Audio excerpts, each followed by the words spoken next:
Well, finding affordable medical insurance is a critical part of your retirement planning, and once you're eligible for Medicare at age 65, insurance becomes more affordable and you can't be denied coverage for pre-existing conditions. But despite these benefits, managing your insurance can still be very complicated, and you'll need to plan carefully to make every dollar count. Joining me here is Kieron Inalsingh in Chicago. And Kieron, there are 4 parts to Medicare. What are they? Hi, Scott. Thanks again for having me. Yes, Medicare is quite a complex thing to go over, but we could start with the basics. Part A, there are 4 parts. Part A is hospitalization. Part B is medical coverage. Part C covers Medicare Advantage plans. And then Part D is Medicare prescription drug plans. So now talk about the eligibility requirements. So typically, most Medicare beneficiaries qualify in a couple ways.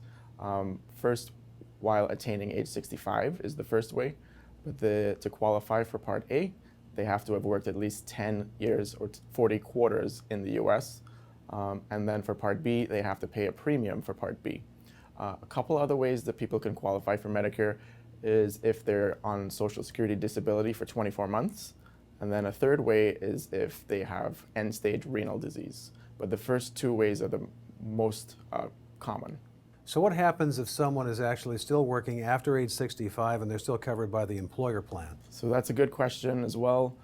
Typically, if someone attains 65 and they're on an employer plan, they can potentially delay enrollment into Medicare. But the key here is if the employer plan has what's called creditable coverage. So now creditable coverage, meaning the plan has to have either equal to or better than a Medicare prescription drug plan. So if the plan does have creditable coverage, they can delay enrollment into Medicare and avoid any late enrollment penalties. And finally, how do you know which one is the right plan? So a lot of times, if I do a good job for clients, I get a referral.